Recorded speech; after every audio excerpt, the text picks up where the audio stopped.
Hey, hi, welcome to the third instalment of our cooking series. What we're going to do today for you is we're going to make another Italian recipe. We're going to make something called panelle, which is a chickpea flour fritter, essentially. We've got it on the menu at the moment, so it's a bit of a pain to make. If you see it done once, it's actually quite easy. The first time you do it, it's always a pain to do something like this. Michel Roux actually got one of his scholarship students in the Roux Scholarship, which is showing on UK TV at the moment, to make these, and he made that person put it all through a sieve. Now I'm going to show you a very cheaty way of making it, which is much quicker. What I've got in this bowl, I've got 500 grams of gram flour. Now my recipe for this is always exactly the same. It's exactly the same as my polenta recipe. I've got 500 grams of gram flour in there. I would have 500 grams of polenta. In this pan, what I've got is I've got two litres of stock with about 50 millilitres of oil. Okay, that's up to a bubble. So what we're going to do is we've got to take the gram flour, we've got to put the gram flour in there, and we've got to try and get it as smooth as we possibly can. Now what we could do is we could take this over to here, and I'll do this to start with, use the whisk and hope to whisk it. You can see gram flour has got a horrendously lumpy texture, and so we can drizzle it in and hope for the best and hope for all the lumps to disappear using a whisk. I can tell you from experience that these lumps don't disappear that quickly, and if Leanne shows you there, we've got a very lumpy product. So what I'm going to do, I'm going to take that and I'm going to cheat. I'm going to rip this over to the board, over to this surface here. I've got the other blender. I don't want to give Kenwood too much of a shout out. This is a brawn blender. What we're going to do is we're going to blend this before the porridge has had time to actually set. I'm going to blend this with the hand blender. Now you should be able to see quite clearly that this, I'm going to try not to splatter this too much across the kitchen, but in so doing what we're doing is we're actually taking the lumps out before the porridge has had time to actually set. So I'm going to do this for about a minute, maybe 2 minutes, to get the lumps out, and you should be able to see quite clearly now the steam's not too bad, and I'm shouting. You should be able to see that this is now much smoother than it was, and once I'm happy with the consistency of this, then I'm going to take it back onto the heat and I'm going to cook the porridge for about 10 to 15 minutes. Okay, I'm reasonably pleased now with the way that is looking. There's no obvious lumps left in there. So I'll take the blender attachment off, get all of that off it, pop that onto the draining board and back to the heat. Wooden spoon, flat edge, so that I can make sure that this doesn't actually stick to the bottom. And then, if Leanne just comes in, we can see exactly what we're doing. Okay, this is, you can see it's very smooth at the moment. What's going to happen is as we cook this out, the water's going to evaporate. It's actually going to be sucked up by the gram flour, and it's going to become much more porridge-like in texture. Now that's going to take about 10 minutes. So what we'll do is we'll take a break for a second. I'll do all the stirring, and when I come back I'll be very short of breath, but we'll have a completed panelle porridge. Okay, so we've done a little bit of a tidy up, a little bit of a clean down. This has been going now for about 10 minutes, and I've been stirring constantly, and you can see that I'm slightly out of breath, but you can see that this now is actually starting to come together in a much more porridgey way, and the lines are being left on the top. Now that's ready for me. So what we do with this now, you can eat it like that, it's delicious, but I wouldn't. Now if you were making polenta, you've only got to do this with the quick cook polenta for about 5 minutes, and if we want to be really nasty, with the ordinary polenta for about 25 minutes.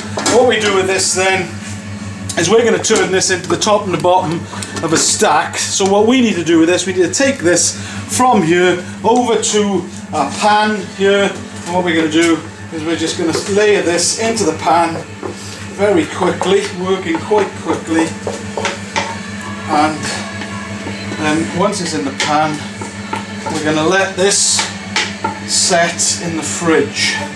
So last little bit to come out, then I'm going to move very quickly with my wooden spoon in the sink.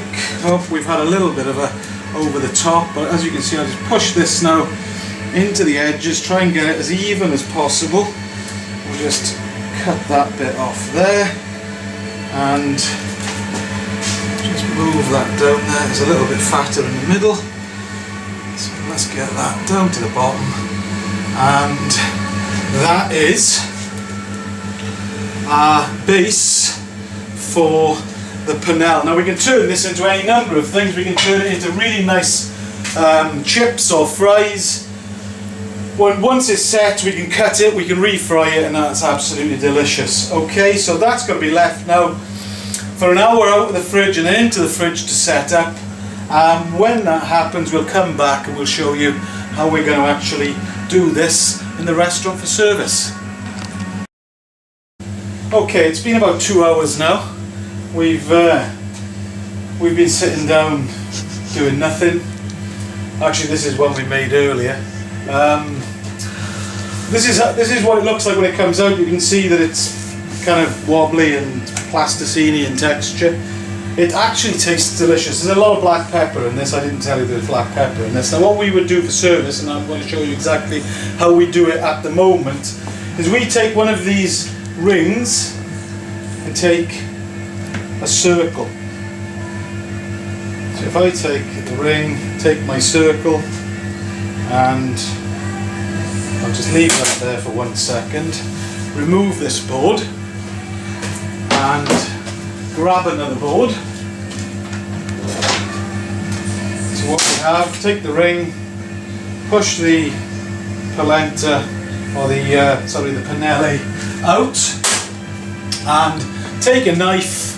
I've got one knife that I particularly like to use for this, which is that knife there. Take a knife, you can see it's quite thick. Nobody's really going to want to eat something like that. If you turn that into fries, it makes really delicious fries, but you don't really want to eat one big circle. So what I'm going to do is I'm just going to cut this in the centre. I'm going to cut through, trying to avoid cutting through my finger at the end of it. And I'm going to take the top of the panelle off. This is going to be the base of our ring. This is going to be the top. Now what we want to do is for service, we want to make this look pretty. So the way that we make it look pretty is we use the griddle pan. So we've got a griddle pan here. We'll get that up to the heat. Now we'll get a really nice heat under it.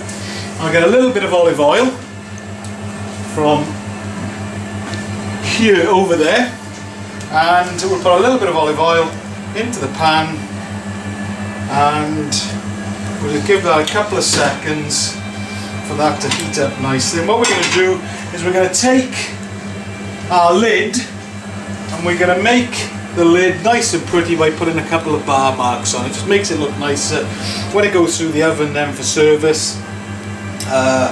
It's actually much prettier, and people don't mind actually paying money for it, which is bizarre. Okay, so let me just check that. Probably not quite hot enough yet, but we'll pop it on. Now you can hear the sizzle, it's not too bad. So we'll just leave that there, and I'll leave that there for about 1 minute until the griddle marks come. So I'm going to go and get some filling for this, and I'll be back in a second. Okay, so this has been about a minute or so. We'll take it off now, and you can see what the effect that we've had. Okay, we've turned that now. We've got a really nice, and you can almost hear that, kind of a crispy top to it. So let me just turn that oil off before it starts to flame. This is going to be the top of our stack. Now what we're going to do is we're going to take our base. I'll take a little bit of greaseproof paper, which we usually put underneath. We'll use our ring that we use to cut, and we put the base in the bottom. Okay, what we then do is we take some pre-prepared, this is Sicilian dish called caponata, which is a mix of, we put some aubergines and some, it's usually aubergines in it, we put some butternut squash in there as well, which just helps. It's got olives, it's got some really nice baby plum tomatoes, different varieties of tomatoes, it's got lots of lemon juice, lots of parsley, capers and olives and a little bit of chilli. So what I'm going to do now is I'm going to grab a spoon and I'm going to actually fill my mould up with the caponata. So the caponata goes into the mould like so, and then we top the caponata with our griddled lid, and that's what we do with our panelle. Now basically what we would do, the reason that we put it on the greaseproof paper is that now I can move it quite easily. I've got something to hold it with. That goes in the oven, and that'll go in the oven for about 20 minutes. Everything's going to get nice and warm in there, everything's going to get lovely and cooked, and then that would be presented. Now we won't do that now, but what we'll do is I'll just grab a plate and we'll see what that looks like if I unmold it. So, got my plate, got my panelle. Normally that come out of the oven, you can still get the greaseproof. Put the greaseproof on the plate, slide the greaseproof off. You need good greaseproof paper for this. And then this is what our panelle stack with caponata looks like. Some nice salsa verde on that, a panzanella, an Italian bread salad, and some pepperonata, and that makes an absolutely delicious dish. So that is one of the uses for panelle in the restaurant. Thanks for watching.